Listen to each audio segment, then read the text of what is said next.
Attention all you rule breakers, you misfits and troublemakers, all you free spirits and pioneers, all you visionaries and nonconformists. Everything the establishment has told you is wrong with you is actually what's right with you. You see things others don't. You are hardwired to change the world. Welcome once again to the Spiritual Activist Radio Show here on BBS Radio. This is a non-profit show, and you can always get in touch with us by visiting www.spiritualactivist.com, and you can always come to our magazine, which is www.lotusguide.com, and you can always reach us at 530-894-8433. So today we're going to be talking to a couple of women that I think you're going to really enjoy. And they're totally dedicated with a passion to bringing you some really good, up-to-date, innovative health information. And this information has to do with your dental health, and that's not where it stops. You see, we're coming from a world that's more or less a traditional world, but we're growing into a world that's quite innovative. And some of the old lines that were never crossed, lines like between doctors and dentists, they're being crossed now. People are starting to talk and integrate. This is where complementary medicine comes in. So I think you're going to enjoy this talk with Cyndee Johnson, who is a dental hygienist, and Julia Worrall. She's a nurse. And these two are really complementary when it comes to what they're going to be sharing with us. And there's nobody that can share it better than them. So I'm just going to read some things that they have on their website. Here's why they do what they're going to do. Now this is straight off their website, and I apologize for reading this, but they have laid it out so nice. Here's what it says on their website. You invest endless hours in time-consuming, expensive, continuing education to elevate the level of care you provide. You deserve a team that is ready to implement this knowledge upon your return. And the return, obviously, is the return from their training. And here's what they say about their methods. Our collaborative team teaches simple, effective screening tools to assist dental patients, medical patients, sleep-breathing disorders, TMJ, and oral myology. We employ powerful educational techniques through engaging lectures, interactive communication, and leadership, along with therapeutic conversational skills.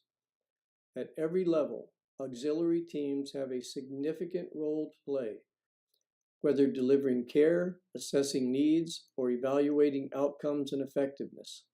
There are many ways in which the health and well-being of your patients can be enhanced by your team. Let's tap into their power, drive, initiative, persuasiveness, and collaborative skills to bring this life-saving knowledge to the forefront of medicine and dentistry. And here's the results. We recognize the challenges of implementing this newfound knowledge once you've returned to your offices, hospitals, and clinics. Your continued advancement of collaborative healthcare needs to be supported by your team. Our courses smoothly and efficiently integrate your level of expertise with your team's standard of excellence, elevating the overall efficiency and reputation of your practice. Our courses are unlike anything you've ever attended before. We are the healthcare providers that hold your patient's hand. We are the ones that will carry your message to the bedside. We are the ones who integrate medicine and dentistry for comprehensive patient care. So let me just say this. If you are a doctor, a dentist, a dental hygienist, anyone in the health practitioner realm that wants to have continuing credits, by the way, because this is an accredited class that they'll be giving, they're going to be here in Chico. And later on, we'll give their numbers where you can contact them and find out the exact information of when they're going to be in Chico.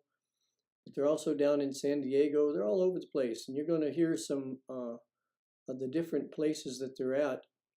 Now, as we get into this conversation with Cyndee and Julia, you're going to understand more and more about what they're doing and what they're attempting to accomplish, because this is exactly what needs to happen in complementary medicine, where we're taking advantage of the traditional ways of taking care of our health and upgrading it with new information, innovation, and techniques that are right on the cutting edge.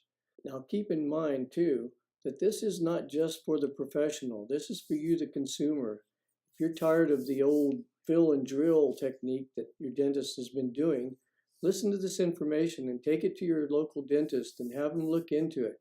Because once they find out what this is really about, they're going to be totally into it too. This is for all of us. So let's listen to Julia and Cyndee and see what they have to say. So, hello, Cyndee and Julia. How are you doing today? Hi, Rahasha. We're doing Hi. great. It's great to see your face. Nice Yep, to see you. it's been a while. Good to be here with you guys. Yeah, it's good to be here and Yes. interviewing you both. Especially, a lot of the things that I've been going through is I've been interviewing ex-CIA agents, military people, government people, pharmaceutical people, and there's a lot of brave people out there right now going up against really highly entrenched systems. Like you're going up against the drill and fill system that this is how they make their money. And I wouldn't imagine that they would take it too easy to hear some of this. So tell me how you're approaching this and what is it that first got you started, and then we'll get into what the training is. What is the passion behind you to do this, in other words? Wow. There's plenty of it, first of all. And our passion is saving lives, and that's really all it boils down to, Rahasha. Julia and I came together. We're on different sides of the fence in healthcare. I'm in dentistry. Julia is in medicine, and we have really, really determined that there is a need to integrate these two practices so that the patient is providing the best level of care. Yeah, and my background is in emergency medicine, and I found many times that I was frustrated with the limitations of medicine, and looking at anatomical and physiological concerns, and realizing that we're limited to mostly medication and lifestyle choices in medicine. So when I discovered that the world of dentistry actually holds a huge key to overall health and wellness, and I started taking courses, and I realized this gap that exists between us is harming our patients. So I was so excited to meet Cyndee and to realize she was just as passionate about closing that gap. And so that's where the synergy comes from, and our combined passions really have taken us, it's propelling us forward rather quickly, because what we've discovered is that there are many people out there like us. So it may seem like we're coming up against the system, but really we're searching through these different systems to find the people who are just like us and who are just as concerned about the state of health and wellness today. Yeah, you don't have to tell me about passion because passion is probably why we do what we do, because there are so many ill-informed and uninformed and disinformed people out there in the public that I really truly have a lot of faith in people. And I think if they have the right information, they can make the right choices. But the trouble is Yes. getting through the corporate media that blocks and disables a lot of things like this. So we're highly dependent right now on independent media, which is why I have the radio show, the magazine, I do the TV spot. It's to wake people up to the fact that we're entering into another age. Yeah, this is when the curtain is pulled back, and that's when everything changes. Once you see that there's just an old, frail, decrepit old man back there pulling levers and controlling what we see and instilling fear into us and guiding and suppressing information, everything changes. Everything changes once the spotlight of consciousness is put on them. You know something, I'm going to be perfectly honest with you. the biggest curtain I had to pull back was my own curtain, my own belief system. And it is a challenge because now you go back and you think of all the patients, you think about all the interactions you've had before you knew, and it's difficult to swallow that. But once you know, once you see, you can't unsee it, and you can't unknow that, and it drives you to figure out what else don't we know, what else is there yet still to learn. So I think that's why, having an approach where we go directly to people, we go directly to the consumers, the moms, directly to the providers that we work with, and we use social media a lot to get our message out there. It's an individual process when you are a healthcare provider to determine what kind of healthcare provider you want to be. And your education sets you up to actually open a world of possibilities to you. Whereas sometimes we narrow our focus depending on what our specialty is. So we really just want to try to excite people about health and wellness and get them to open that door. And also, that's absolutely right. The other thing that I'd like to add to that, Rahasya, is not only pulling back our own curtain, but going back to the education system. Absolutely, it only prepares you to have a license and go open a place of business. And it's up to us as healthcare providers to stay ahead of that wave of information and then to research it and really study it and understand it. One of the most interesting challenges that I have faced over the last 20 years working in my profession is, you had mentioned earlier, this drill and fill mentality. And one of the most difficult things, and even today, it doesn't matter if I'm speaking to 20 people or 250, I ask the question, how many of you have implemented a caries management system in your practice? And maybe two hands will go up in the room. And yet we know that 96% of our population has active carious disease that's affecting their overall health. So that's one little piece of the puzzle. And then that can take us down the fluoride rabbit hole, and we all know where that leads. Well, tell me a little bit about your workshop or your class, and let's get into that. How does it differ? What is it overturning or changing or altering with what a dentist actually does? Wow. Wow. Well, I'll start and I'll let Julia chime in here too. So, what we are doing with our courses is we are teaching a series of modules that will take someone from beginning, dipping their toes into, I want to be this kind of practitioner, to advanced, this is where you go when you want an expert. So, we've created those courses for dentists and physicians. And we've also created courses for the consumer so they can come in and learn about this stuff too. We want patients in our chairs who are informed and are able to ask the right questions and to be able to make an informed decision about the provider who's got their hands and their tools in their body.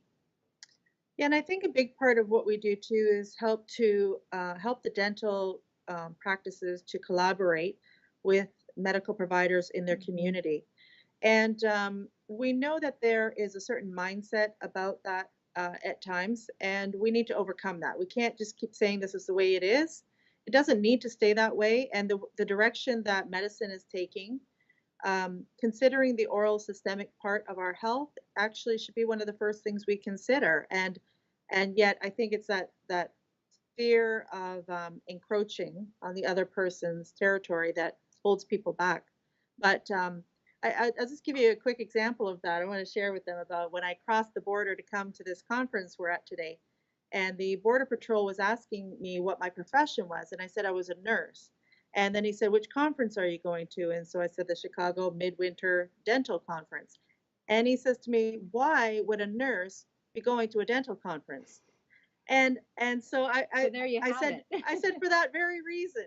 The mouth is connected to the body, and so if I'm a nurse, I should know all of it.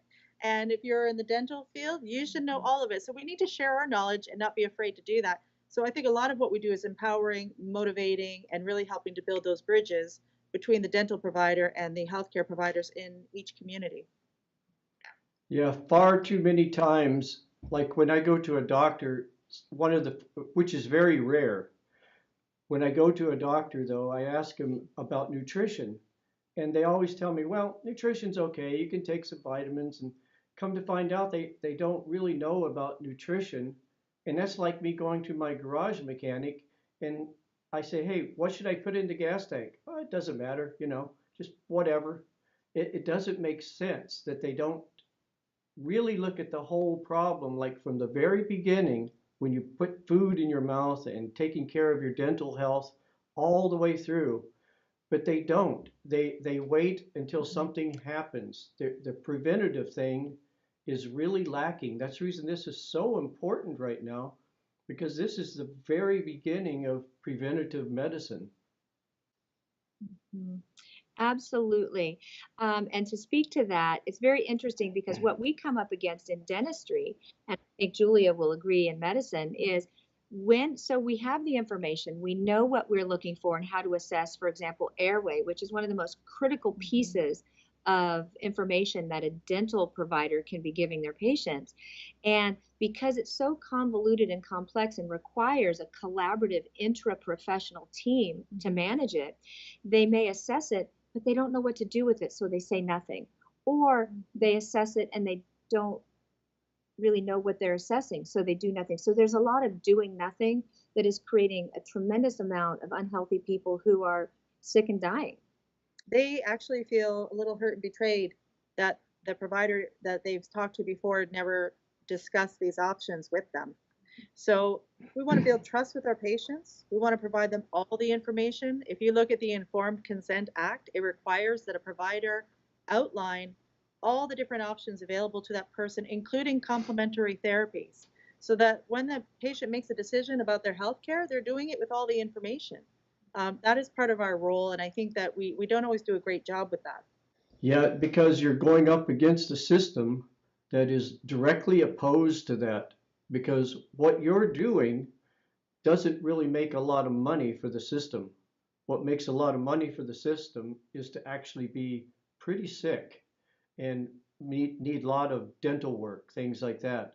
So it seems like everything that I go up against, eventually you hit, where is the money going? What is the money, the financial thing around what is blocking this? And every single time, it's a bunch of people making a lot of money, and they're deeply entrenched in the system. This has been going on now, like the doctors.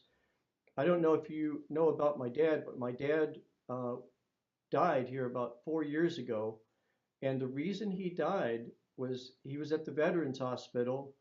He was on a blood thinner, years and years and years, working fine. They changed his blood thinner, and it took me about 6 weeks to decide to actually change it because I was running out of his old one. They gave me the new one. They say, no, this is better. It's twice as good. Da da da da. I should have went to the internet and checked because 10 days after I gave him that, he had a massive hemorrhage and stroked out and just aneurysm, just everything went haywire. So I went to the internet and plugged it in. It said, do not ever start using this blood thinner because if you don't have this factor in your blood, it won't work for one thing. And if it does work, it could really be detrimental and even cause death. So you should have a blood test before, during, and after. They didn't do any of that. And to this day, I think if I had just went and took the responsibility to check these doctors out, and I think that's part of my generation. I grew up, if it was written in the newspaper, it's true. If the government tells you, it's true. If a doctor says, it's true.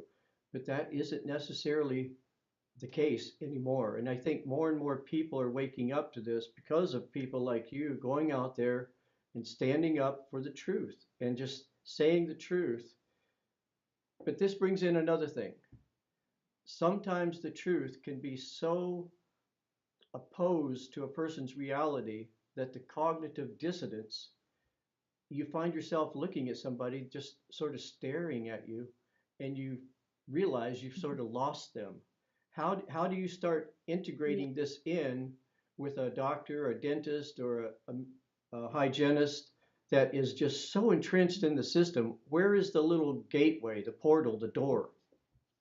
I want to just back up for a little bit to what you were saying about the financial part of things, because I think that that is a Would you Yeah. say that that is kind of Yeah. a misunderstanding about, Definitely. I'll speak to that too. yeah, Yeah. Hmm. no, you go ahead. Yeah, it is a misunderstanding. And then fingering that page Yeah, for a we'll come moment. back to the other.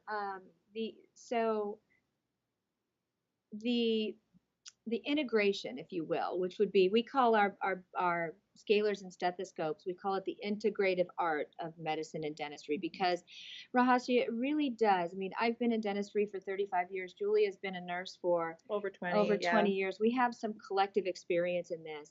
And with the business that I do, probably the biggest gift I think that we have to offer is, how do we recognize when we have that pushback coming our way, and how to navigate that properly so that we can still accomplish our end goal, which is to get them to understand why this is important. And so that's how we do it. It truly is an acquired skill, and it requires a lot of communication skills. It requires a lot of patience. It requires thick skin, because sometimes, I mean, we've been shredded publicly many times, and we've got the scars, but they heal, and we move on. We move on. The big money. Now, that's the rub with us personally, because if we can get our providers to understand how to shift their mindset and provide this level of care, the money still comes in. It isn't as if there are patients out there who want this level of care. They want to know that when they see a provider, the comprehensive assessments that evaluate everything that is important. I was just going to say that I think that the internet has been a blessing in many ways, because it's allowed us to advance our knowledge so quickly. We have access to so much information. I think you spoke very well to the fact, though, that the healthcare industry is kind of archaic in its rollout of new information. You'll see a study or research come forward, and it will take years. It was an average of 10 to 20 years before that information gets to the bedside.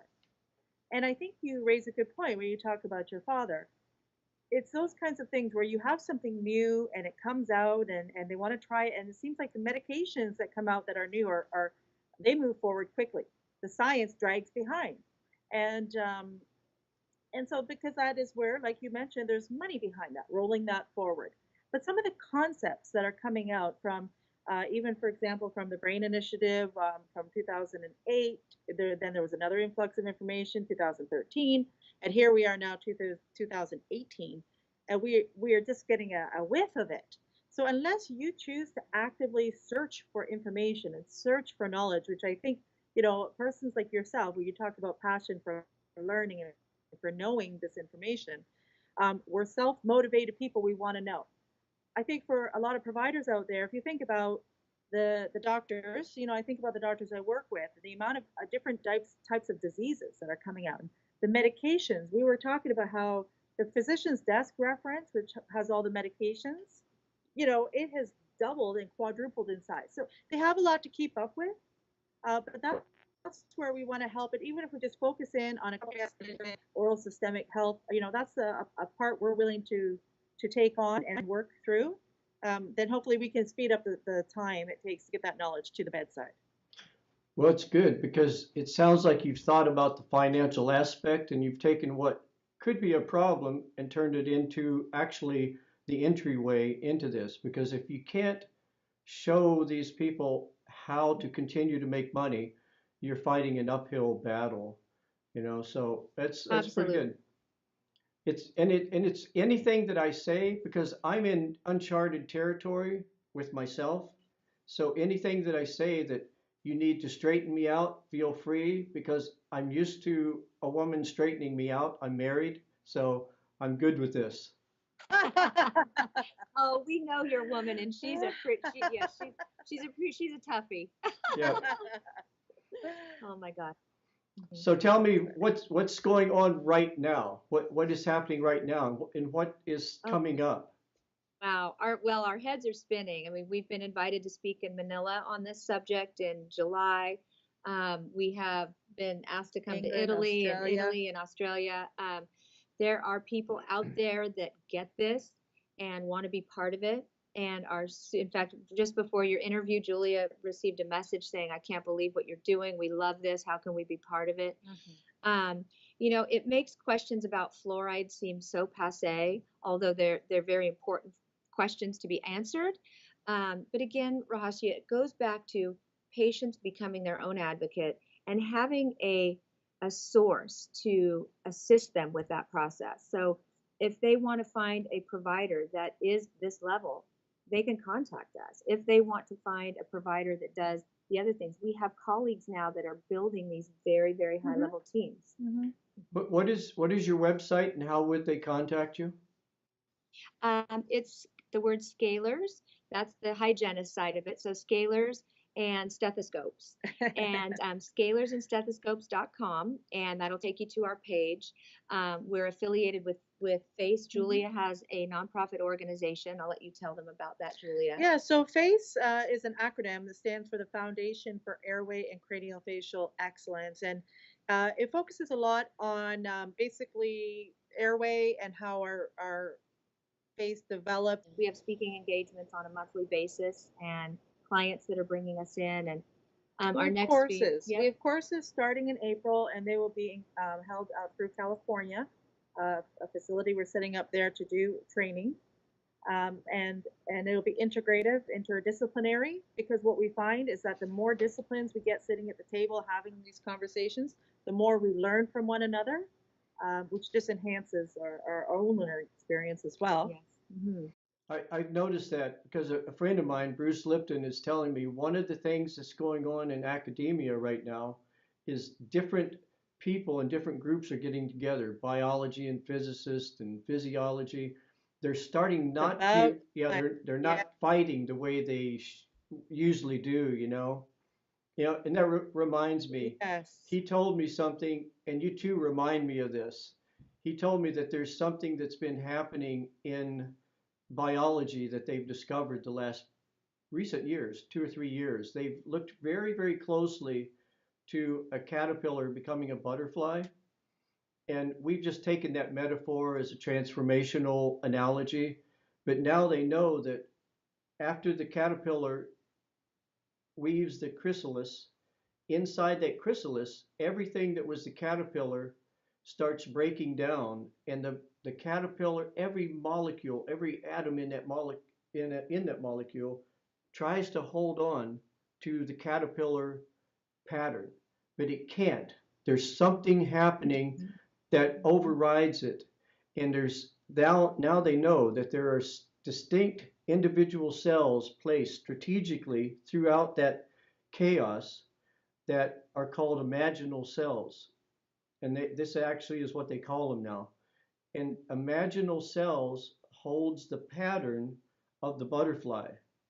And slowly, the imaginal cells starts reaching out and reorganizing the old caterpillar regime into this new transformation.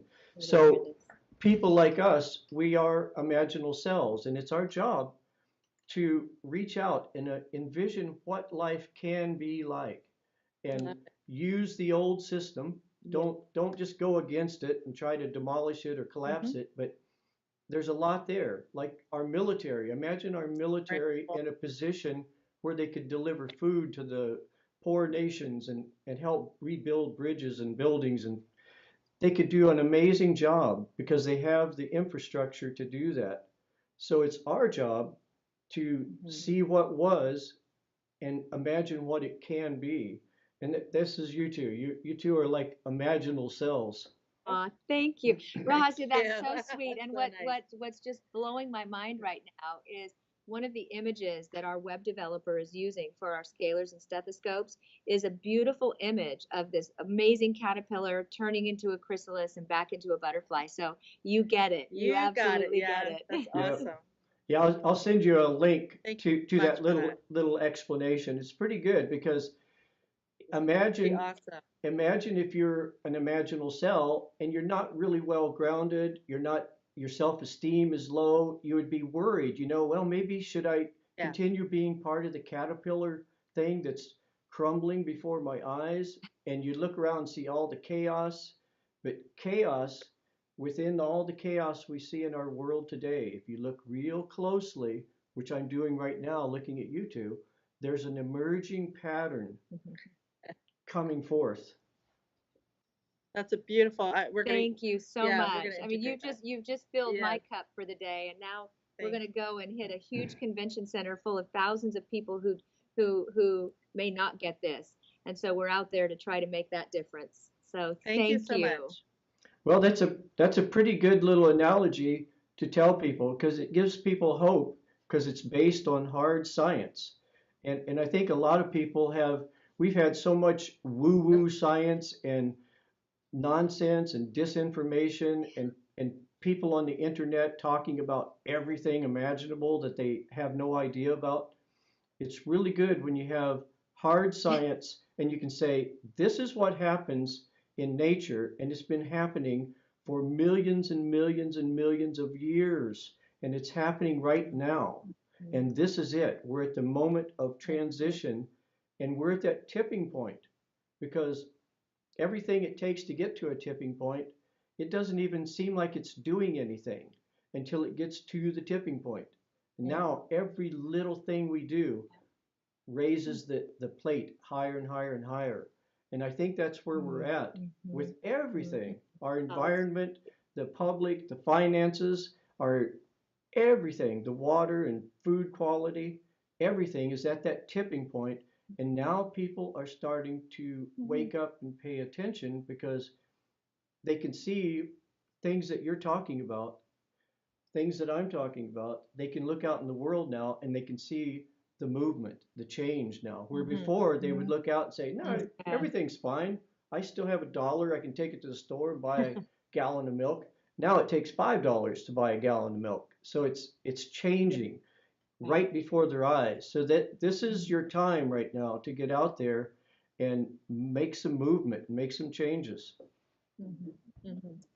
Thank you, Rahasya. Absolutely. Thank Yeah, you. I'm sitting here listening to you, thinking, here we were thinking, what are we going to share with your group? And I feel like we're going to be leaving here with more than we shared. Oh, Thank you so much. What a wonderful That's experience. beautiful. Thank you. That's very inspiring. Yeah, you two are doing a really great job doing what you're doing right now. So tell me, if I was a dental hygienist, which is I would assume would be one of the people that would come to your class, right? Or a dentist, what would I be learning? What would I be doing? Wow, that's a great question.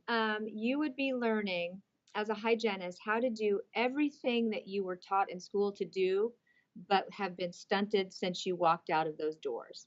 That's the most simple way to put it. And then we would fill that space between your ears with all of the new information and new data and new processes and protocol that you need to be able to be armed with to provide the highest level of care to your patients. And from a nursing perspective, I'm going to share something. So we have our respiratory alarms go off all the time, working in an emergency room, and they seem to be an annoyance because we don't really understand what it's indicating. And so the temptation is just to turn it off because the noise is bothering us. And it's interesting that when you fully understand the airway and what's happening, just taking the airway as an example, you understand it, then you know how to improve the oxygenation of that person. There's different things that we have gotten accustomed to doing because we didn't know any better. So really incorporating the same new information, we talk often about hygienists and nurses. We should just be both of us called nurses, right? Because I can specialize in one area and you're specializing in another area, but we still have to consider the whole body.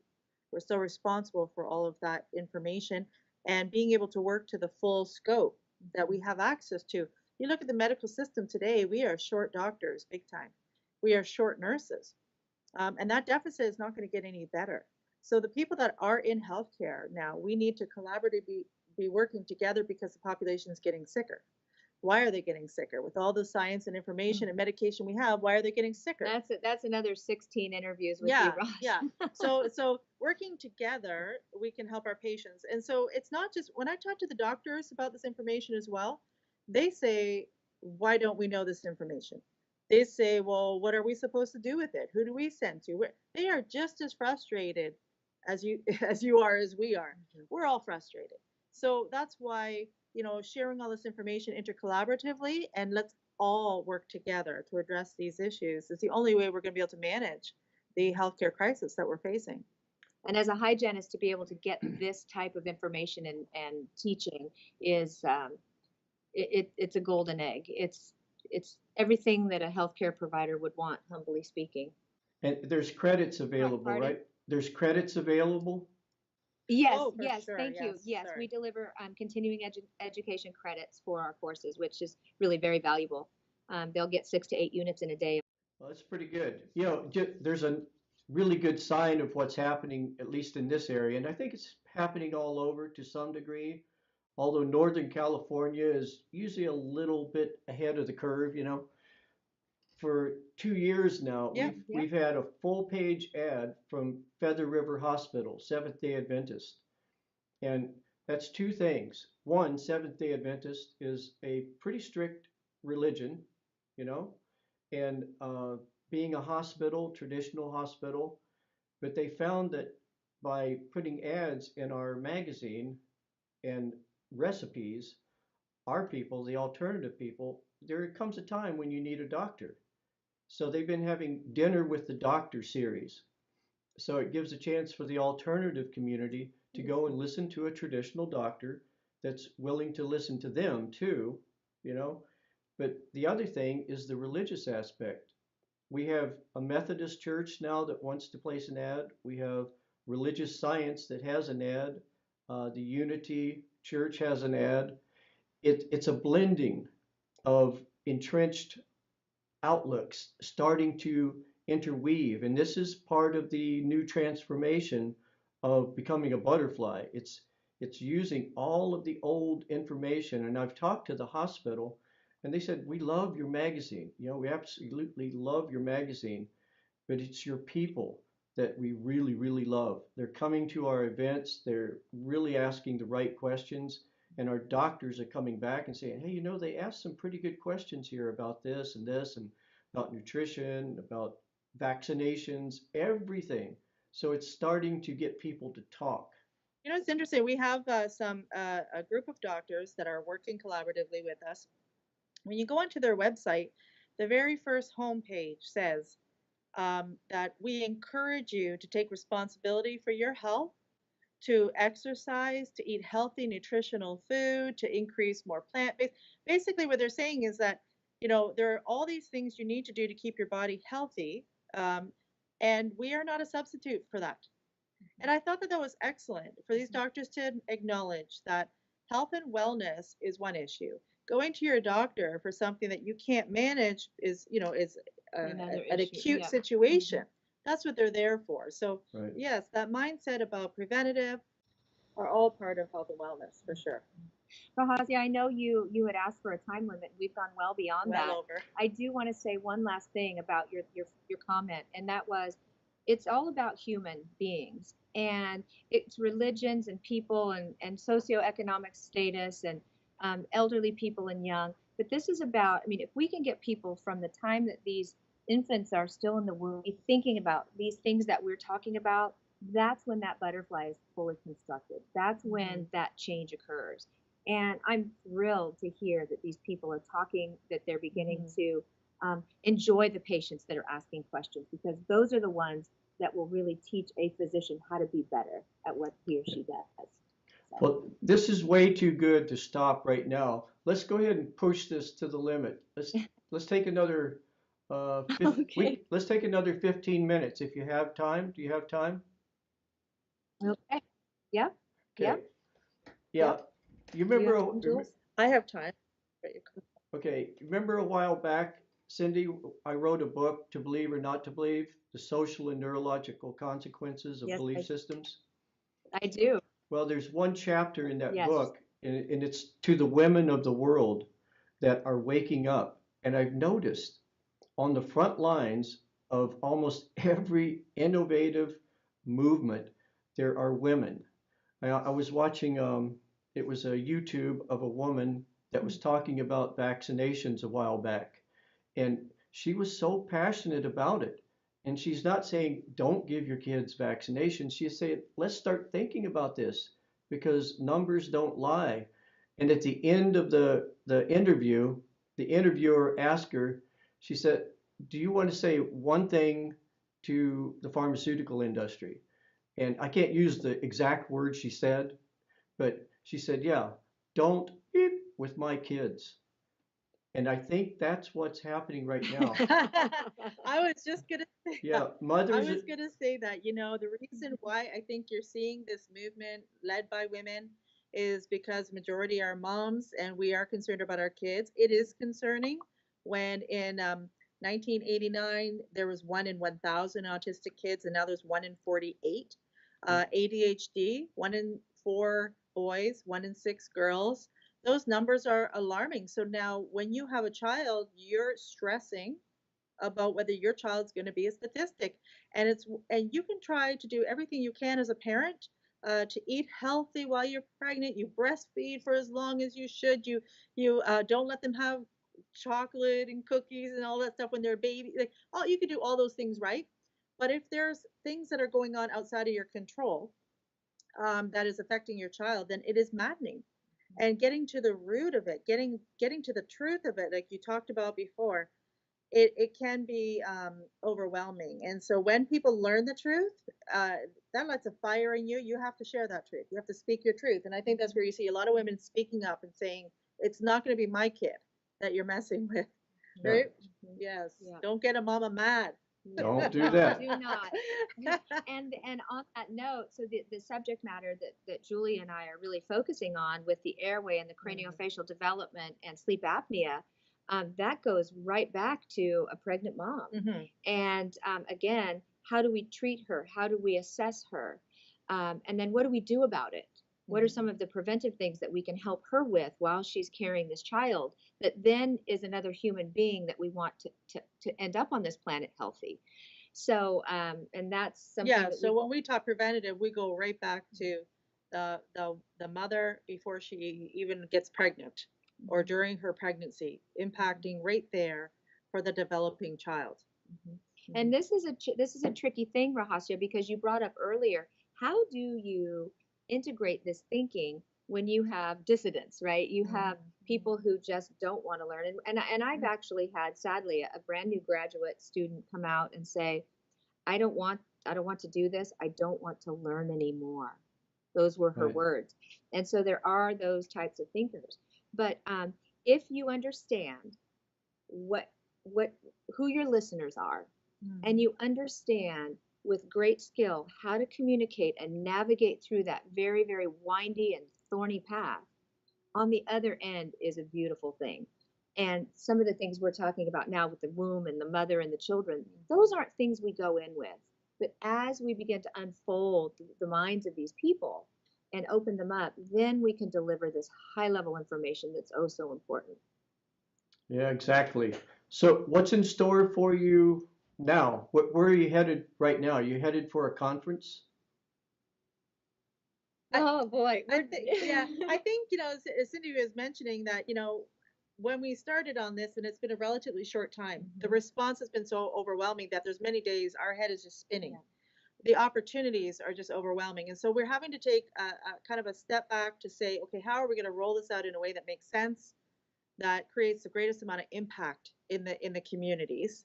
So that's where, awareness events in different areas, and then followed up with courses to train providers, because we get people asking us, where can I go? And that's the thing, is developing that connection.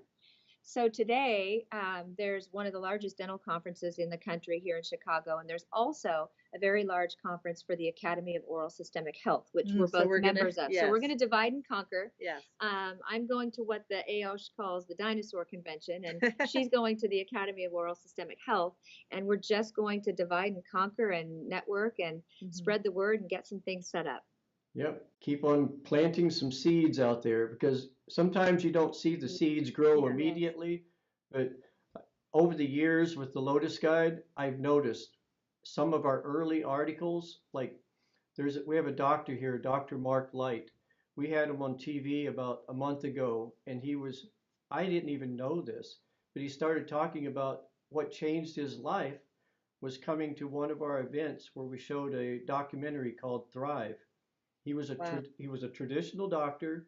He said he seen that and he heard me speak there, and he said it completely turned his life completely around.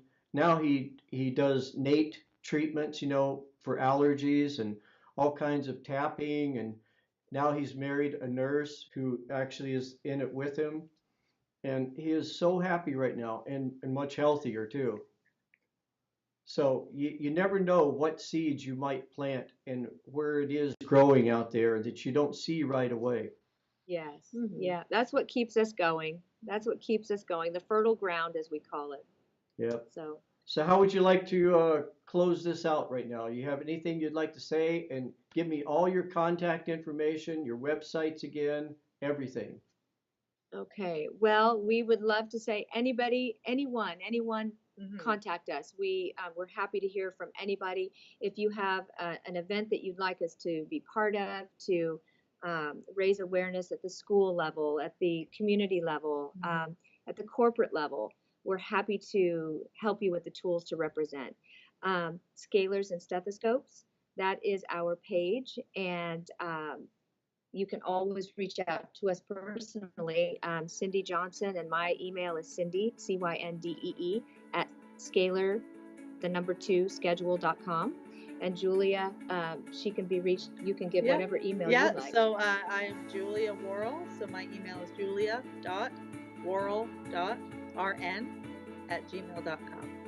And Worrall is WHIRL. Nope, that's the imprint on your finger. It's a WORRALL. Thank Okay. you.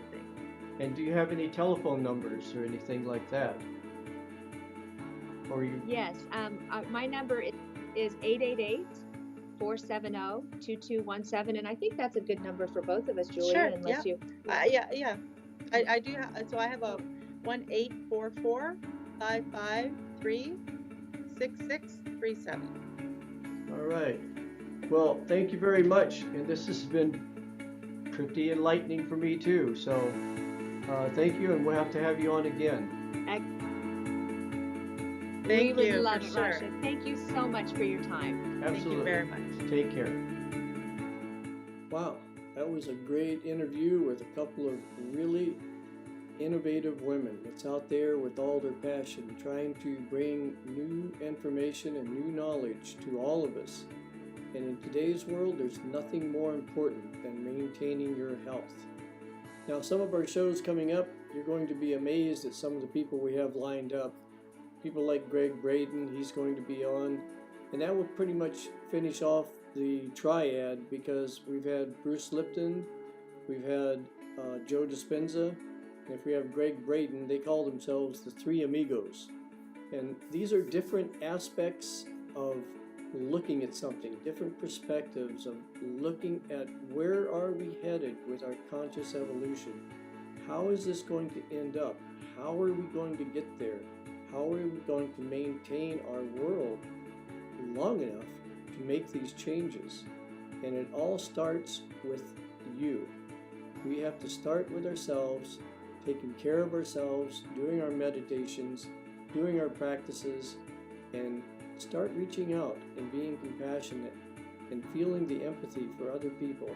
I don't think I ever sit down to a full dinner table and don't really think about all the people out there that would give anything to be able to sit in the comfort of my house and sit down and eat a meal. It would be something that they would think about for weeks. The time that they were in this person's nice warm house eating this great food. And I tell you, there's a lot of people out there right now that we need to start thinking about. But before we can do anything with them, we have to think about ourselves, make sure we're in good shape, good health, and start looking out into the world. And here's a little thing to think about. I meet a lot of people that have a very difficult time because they say, look, I've been doing positive thinking, I've been doing manifestation, I've been doing my meditations, and nothing is happening. But there's a little bit of science involved here, because we have 3 chakras on the top, 3 chakras on the bottom, and 1 chakra in the middle. That's our heart chakra. Now, when you're doing your meditations and you're doing your positive thinking and your manifestation, you have to think about it first. This is the mental part. These are the top chakras. But unless you infuse them with the emotion, the feeling of the bottom 3 chakras and bring them up to a heart level, the heart is actually what emanates out and does the creation for you. This is why people have a tough time, because they stay in their mind. And you have to really understand that the science is clear right now, very clear, that we have to infuse our thoughts with emotion. It's the emotion that reaches out and does the creating and manifesting in our world. This is something that I've been learning lately, and it seems like it's working for me. And I hope it works for you, and I'm thinking I'm going to write an article about it in the next issue of Lotus Guide, which will be the April, May, June issue of 2018. Oh my gosh. So, thanks again for tuning in, and we'll see you in a couple of weeks with another exciting interview with someone that's going to not tell you what to think, but simply getting us all to start thinking and communicating collaboratively. This is our way out. It's not survival of the fittest. It is all about cooperation. Thank you, and see you in 2 weeks.